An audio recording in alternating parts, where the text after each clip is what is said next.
ಇದು ರಾಮಪ್ಪ ದೇವಸ್ಥಾನ. ನಿಮ್ ವಿಜ್ಞಾನ ಹೇಳ್ತದೆ ಈಟು ನೀರ್ನಲ್ಲಿ ಮುಳುಗ್ತದೆ, ಆದ್ರೆ ಇಲ್ಲಿರುವ ಈಟುಗಳು ನೀರ್ನಲ್ಲಿ ಮರದಂತೆ ತೇಲ್ತವೆ.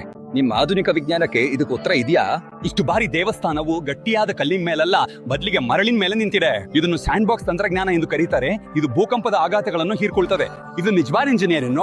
ಈ ನಕಾಶೆಯನ್ನು ನೋಡಿ, ಅಲ್ಲಿನ ಮೂರ್ತಿಯ ಆಭರಣಗಳ ಮಧ್ಯದಲ್ಲಿ ಸೂಜಿ ಹಾದು ಹೋಗ್ತದೆ. ಲೆಸರ್ ತಂತ್ರಜ್ಞಾನ ಇಲ್ಲದೆ 800 ವರ್ಷಗಳ ಹಿಂದೆ ಇಷ್ಟು ಸೂಕ್ಷ್ಮತೆ ಹೇಗ್ ಸಾಧ್ಯವಾಯ್ತು? ನೀವು ಯೋಚಿಸ್ತೀರಾ ಹೈ ಹೀಲ್ಸ್ ವಿದೇಶಿಗಳು ಕಂಡುಹಿಡಿದವರೆಂದು? 800 ವರ್ಷಗಳ ಹಿಂದೆ ನಮ್ಮ ದೇವದಾಸಿ ಮೂರ್ತಿಗಳು ಹೀಲ್ಸ್ ಧರಿಸ್ತಿದ್ವೋ? ನೀವು ನಕಲ್ ಮಾಡೋದು ಮಾತ್ರ ಗೊತ್ತಿಗೆ.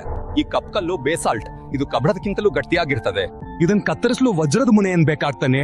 ಆ ಕಾಲದಲ್ಲಿ ಈ ಯಂತ್ರಗಳು ಎಲ್ಲಿಂದ ಬಂದವು ಹೇಳು? ಇದು ಜಗತ್ತಿನ ಏಕೈಕ ದೇವಸ್ಥಾನ.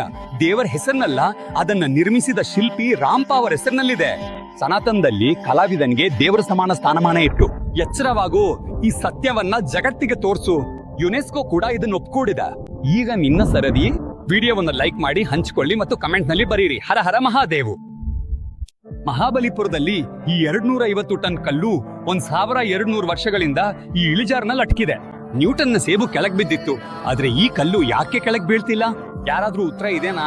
1908 ಇಂಗ್ಲಿಷ್ ಗವರ್ನರ್ ಇದನ್ನ ತೆಗೆದಾಕಲು 7 ಆನೆಗಳನ್ನ ಯೂಸ್ ಮಾಡಿದ.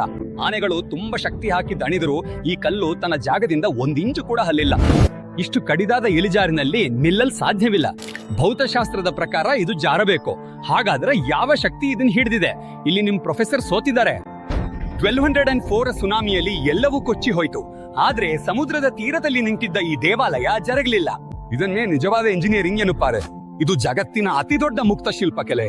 ಪೂರ್ಣ ಪರ್ವತದ ಮೇಲೆ ಚಿನ್ನಿ ಮತ್ತು ಗದ್ದಲಿನಿಂದ ಇಷ್ಟು ಜೀವಂತ ಪ್ರತಿಮೆಗಳು ಹೇಗ್ ಮಾಡ್ಲಾಯ್ತು? ಇವ್ರು ಕಲಾವಿದ್ರು ಅಲ್ಲ, ಮಾಂತ್ರಿಕರು. ಈ ರಥಗಳನ್ನ ನೋಡಿ ಇವುಗಳನ್ನು ಜೋಡಿಸಲಾಗಿಲ್ಲ. ಒಂದೇ ಪರ್ವತವನ್ನು ಮೇಲಿನಿಂದ ಕೆಳಗೆ ಕತ್ತರಿಸಿ ನಿರ್ಮಿಸಲಾಗಿದೆ. ಒಂದ್ ತಪ್ಪು ಮಾಡಿದ್ರೆ ಎಲ್ಲಾ ಶ್ರಮ ವ್ಯರ್ಥ. ಎಲ್ಲಿ ವಿಜ್ಞಾನ ಮುಗಿಯುತ್ತದೆಯೋ ಅಲ್ಲಿ ನನ್ನ ಸನಾತನದ ಅದ್ಭುತ ಆರಂಭವಾಗ್ತದೆ. ಈ ಆಂಟಿ ಗ್ರಾವಿಟಿ ಸತ್ಯವನ್ನ ಜಗತ್ತಿಗೆ ತೋರಿಸಿ ಹಂಚಿಕೊಳ್ಳಿ. ಇದು ಬೆಂಗಳೂರು ನಗರದ ಕಾಲುಮಲ್ಲೇಶ್ವರ ದೇವಸ್ಥಾನ. ಇಲ್ಲಿ ನಂದಿಯ ಬಾಯಿಯಿಂದ ಸಾವಿರಾರು ವರ್ಷಗಳಿಂದ ನಿರಂತರವಾಗಿ ನೀರು ಹರಿತಿದೆ. ಈ ನೀರಿನ ಮೂಲವನ್ನ ಇಂದಿನವರೆಗೆ ಯಾವುದೇ ವಿಜ್ಞಾನಿ ಕಂಡುಹಿಡಿಯಲಾಗಿಲ್ಲ. ಮೇಲ್ ಯಾವುದೇ ಟ್ಯಾಂಕ್ ಇಲ್ಲ, ಪೈಪ್ ಲೈನ್ ಕೂಡ ಇಲ್ಲ. ಆದ್ರೂ ಈ ಜಲಾಭಿಷೇಕ ಎಂದಿಗೂ ನಿಲ್ಲೋದಿಲ್ಲ. ಇದು ನಮ್ಮ ಪೂರ್ವಜರ ಗುಪ್ತ ವಿದ್ಯೆ. ಅದನ್ನು ಆಧುನಿಕ ವಿಜ್ಞಾನ ಎಂದಿಗೂ ಅರ್ಥ ಮಾಡ್ಕೊಳ್ಳಿಲ್ಲ. ನಂದಿಯ ಬಾಯಿಂದ ಹೊರಡುವ ಈ ಪವಿತ್ರ ನೀರು ನೇರವಾಗಿ ಮಹಾದೇವನ ಅಭಿಷೇಕ ಮಾಡ್ತದೆ. ಇದು ಪ್ರಕೃತಿ ಮತ್ತು ದೇವರ ಸಂಗಮ. ಇದನ್ನು ನೋಡಿ ಇಂದಿನ ಇಂಜಿನಿಯರ್ಗಳಿಗೂ ಬೆವರು ಬರುತ್ತೆ. 7000 ವರ್ಷಗಳ ಕಾಲ ಈ ದೇವಸ್ಥಾನ ಭೂಮಿಯ ಕೆಳಗೆ ಹುತ್ತೋಗಿತ್ತು. ಖನನದಲ್ಲಿ ಇದು ಹೊರಬಂದಾಗ ಜಗತ್ತು ಆಶ್ಚರ್ಯಚಕಿತವಾಯಿತು. ಭೀಕರ ಬೇಸಿಗೆ ಇರಲಿ ಅಥವಾ ಬರ, ನಂದಿಯ ಬಾಯಿಂದ ಬೀಳುವ ಈ ಜಲಧಾರೆ ಒಂದು ಕ್ಷಣವೂ ನಿಲ್ಲುವುದಿಲ್ಲ.